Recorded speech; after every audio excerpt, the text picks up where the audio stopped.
Fear makes you forget everything that God has already accomplished.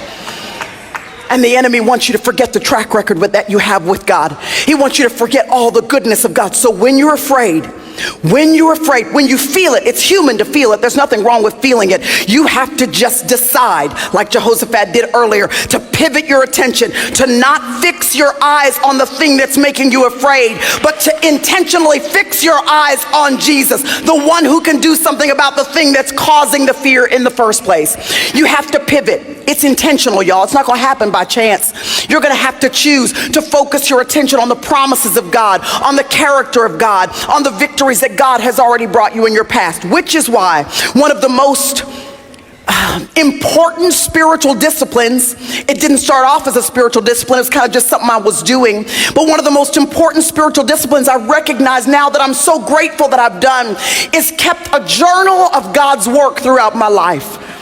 Listen, if you've never started doing that, I'm going to encourage you to do it now. And I'm not the kind of organized, I've always admired those women with their little colored pencils and their new journal. They start every year out with the new journal. I'm not that kind of sister. I'm not the one that's going to sit down and write every day the details of everything that has happened throughout my day. That ain't happening. But when something happens in that month or 3 months later where I see the hand of God orchestrating events that other people would call coincidence, or when I look back on something and I realized, you know what, it felt like an interruption at the time, but now I see it was a divine intervention.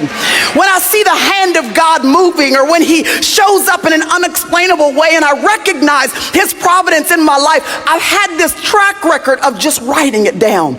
Y'all, this has been the best tool for me, an instrument that has been used when I get into a season of life where I feel afraid or nervous, or I have a little anxiety about something that's happening in my personal life or ministry life or career life. In any way, when I have fear and I feel like it's going to incapacitate me, that I don't even want to show up because I'm not capable, I'm not skilled, I'm not trained in that, I'm not the one who's best suited for that, I open up my journal and I look back to what God has already accomplished. If he did it then, he will do it now. You need a track record. You need to be able to remind yourself of what God has already accomplished in your life.